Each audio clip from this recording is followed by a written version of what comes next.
For 15 years, I experienced episodes of eating where I'd feel a complete loss of control. Once I made certain choices, the chocolate bar at the service station, the bag of chips after a few drinks, the weekend cheat meals, and those fuck it days where I felt like, ugh, why bother even trying? Once I made those choices, it felt like game over. My name's Marcus Kane, and I'm a full-time coach specializing in stress management, struggles with food, and recovery. And here's how I took back control in my own relationship with food in 8 steps. So what I'm going to give you here today is like an overview of the practices and perspectives that help me take back control with food.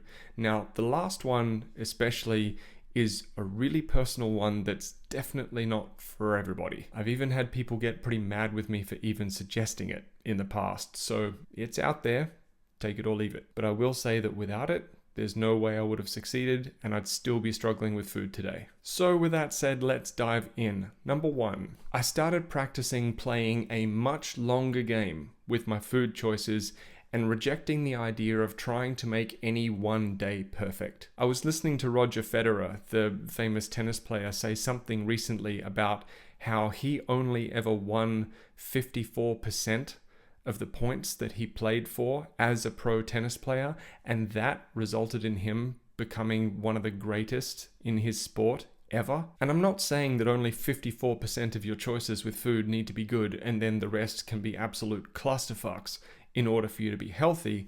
That's not the message here. What I am getting at is the fact that you're going to make mistakes. Not every choice is going to be ideal, and that has to be okay. We're looking for a trend in the right direction. Trying to make any given day perfect, that definitely wasn't constructive for me. So the first step, the first thing that I started to do was play a longer game. Number 2, I started to acknowledge that my conscious mind was only one of the players in this whole game around food choices. Something really interesting that I read in Bessel van der Kolk's really amazing book, The Body Keeps the Score, is this idea that when we think of ourselves, it's helpful to think of a person or to think of ourselves not just as this singular kind of being with this conscious mind that makes all the decisions, but to think of ourselves, this is going to be weird, so bear with me, as a horse and a horse rider, with the horse rider representing our conscious mind, where we do all our thinking and analyzing and reflecting and planning, and the horse representing our body, our subconscious mind, our endocrine system, our nervous system, and all those things that we don't have 100% control over. We can influence them, but we don't have control. Thinking about myself in this way really helped me because it made me realize there are certain things about me, there are certain systems, certain parts of me that aren't going to be 100% within my control all the time.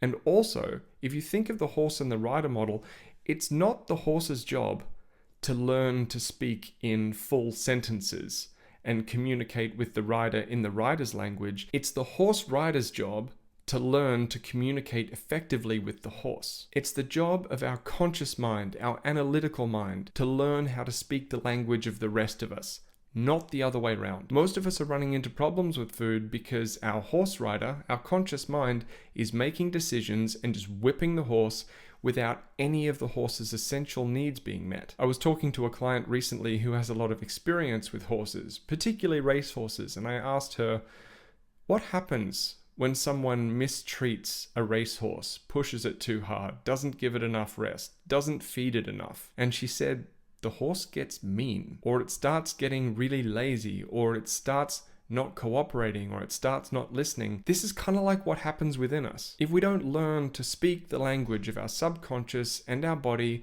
and learn to work as a team, creating an environment of what I like to call an internal democracy, then parts of us, the subconscious parts, they're going to start rebelling against our conscious mind, going to start experiencing things like urges, cravings, uncomfortable feelings, all the things that's associated with the horse. So that was an important thing for me to do. Acknowledge that my conscious mind was only one part of this system, and that it was my job to learn how to effectively communicate and manage all the other parts, meeting them on their level in order to get the best possible outcome. And there are so many ways to think about this, whether it be how a horse rider communicates and manages a horse, or whether it's how like a owner of a business or CEO communicates with and manages their team and all the levels below them. Aiming to create a dictatorship often leads to more problems than it solves. So remember that when managing yourself. Number 3, I got really honest about what wasn't working for me. So things like telling myself I'm never going to eat chocolate or bread ever again.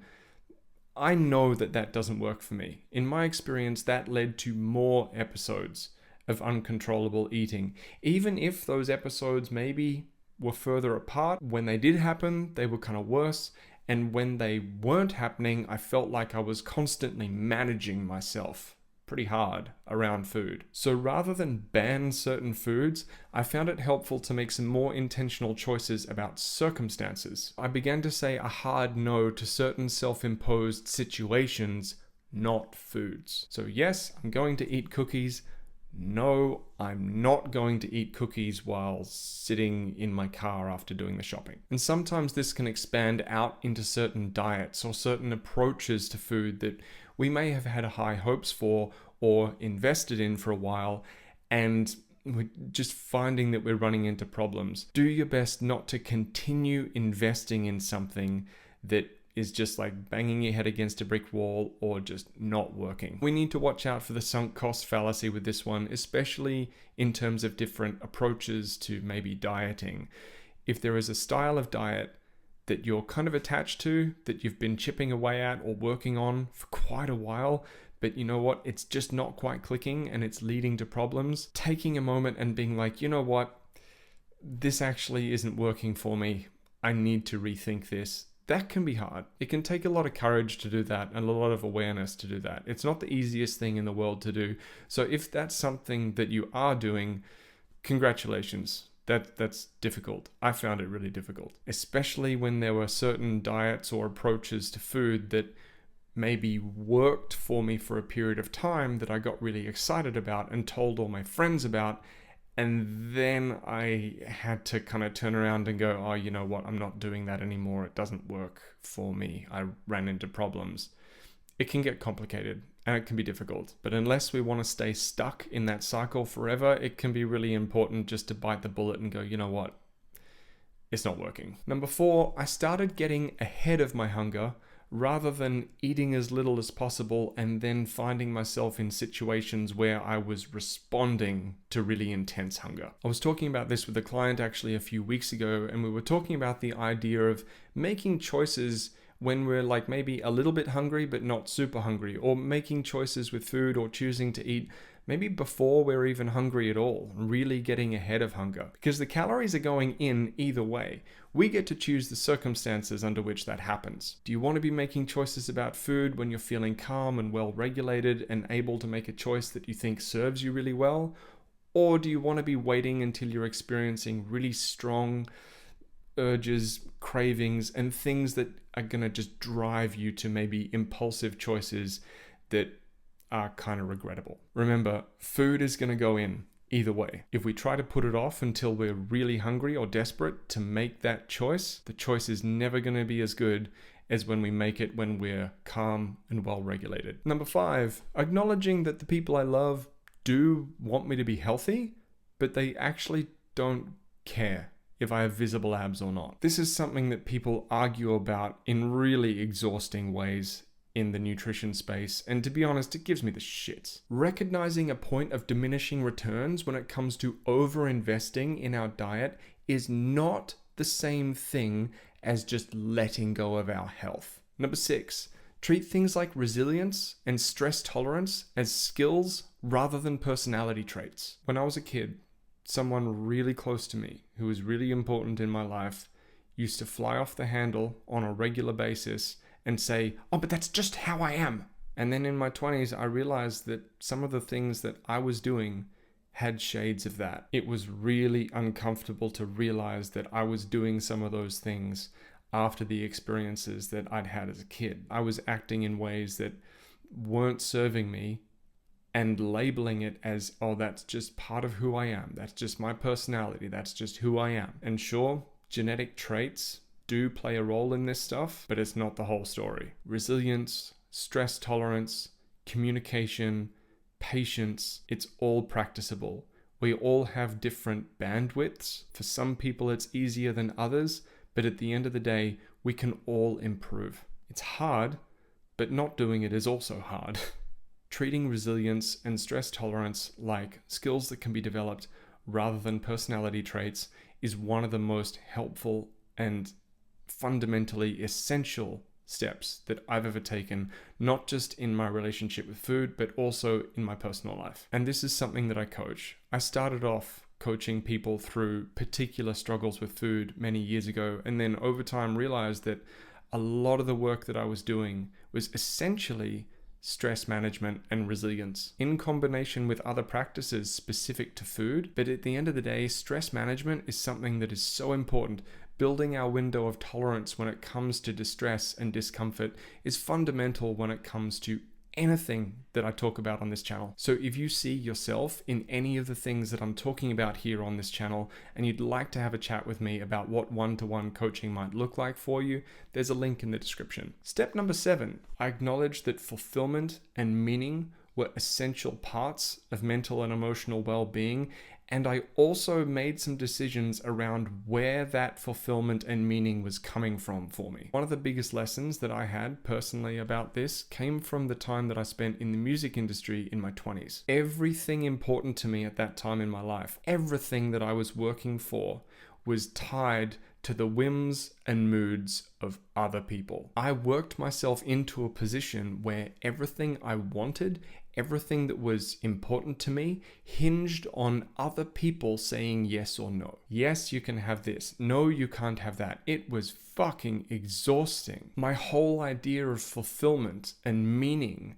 came from what I can only describe as conspicuous achievement, hitting targets that other people could see and go, yeah, good job. And not to say it's not satisfying when that happens. It's cool when that stuff happens. I'm not saying that we shouldn't, enjoy that, but I'm saying it's helpful not to make it a cornerstone of your entire mental well-being. Creating a new understanding of what fulfillment and meaning actually are, for me personally, was pivotal. These days, whether or not I feel fulfilled and whether or not my life has meaning comes down to things that are within my control. Existential stress can be described as experiencing challenges with things like meaning and fulfillment. It's an unfortunately common thing to struggle with, though we do have some autonomy, we do have some power in terms of how we handle it. It can be a really difficult thing to struggle with because the answers aren't always super streamlined or clear. But from my own experience, the one piece of advice that I might give is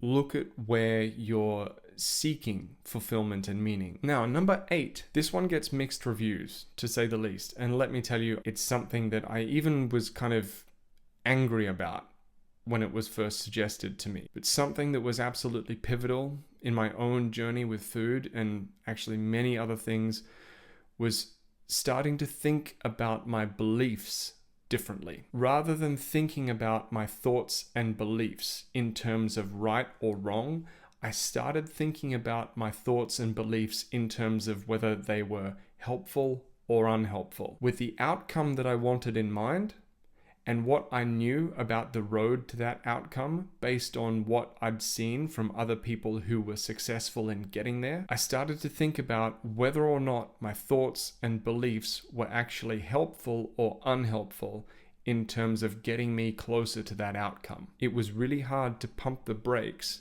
on thinking of things in terms of right or wrong or correct or incorrect. And of course, there are things that are just morally wrong.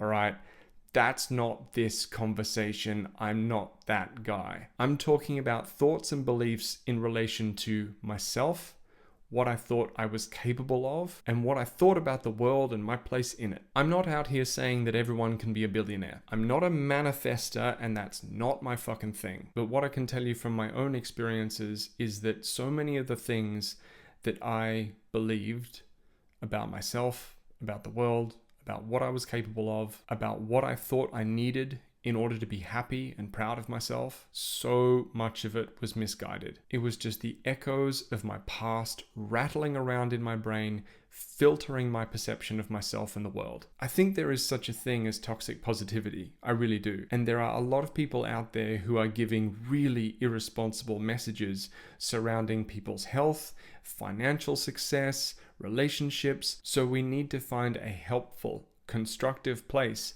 in between those messages and the thoughts and beliefs that are rattling around in our brains and holding us back from creating a life that is the most fulfilling and meaningful version of our lives possible. One of the beliefs that I needed to let go of in order to find my way to being happier and healthier and more fulfilled is that I needed recognition in order to feel good about myself. I know there's a degree of irony in me saying that on like a public platform like this, but really the thing that gives me fulfillment about showing up here is showing up here and delivering something that I believe is helpful. Finding a balance between what we could call toxic positivity and self-limiting beliefs, that's an experimental process. And that's how I'd encourage you to approach all of this stuff, like an experiment. Get curious about these concepts, try things out, see how it fits.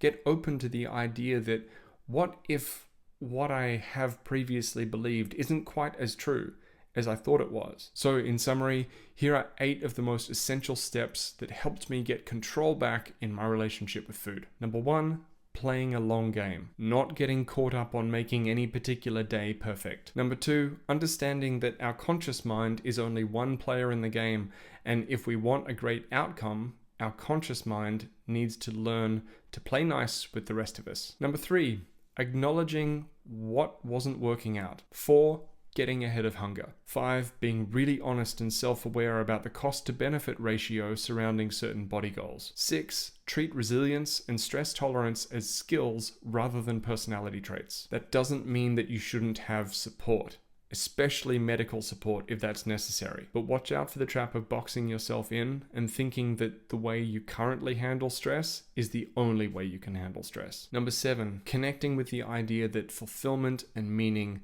matter. But don't trick yourself into believing you need to move mountains to find them. And number 8, experiment with thinking of your thoughts and beliefs as either helpful or unhelpful rather than true or not true. Some of the things that ended up changing my life, I rejected aggressively the first time I heard them. So go ahead and experiment, see how you feel. My name is Marcus Kane. Thanks for watching. I'll see you in the next one.